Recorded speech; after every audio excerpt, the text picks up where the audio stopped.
मुस्लिम league नून जी नायब सदर मरियम नवाज चयो आहे त कश्मीर जो केस हाराईंदड़ इमरान खान कमज़ोरी न पर ॾिजणो शख़्स आहे जेको केस हाराइण खां पोइ चवे थो त मां छा कयां।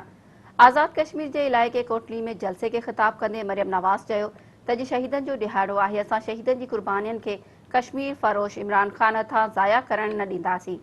हुन चयो त वालारियल कश्मीर जो केस कमज़ोर नाहे, कमज़ोर त इमरान खान आहे जेको कश्मीर जो केस हाराए चवे थो त सिर्फ़ इन मिंटनि जी ख़ामोशी अख़्तियार कयो, वरी चवे थो हफ़्ते में हिकु दफ़ो सोग मल्हायो वञे। मरियम नवाज़ चयो त सोग त तव्हांजे सिलेक्टर्स खे मल्हाइणु घुर्जे, आवाम छो सोग मल्हाए।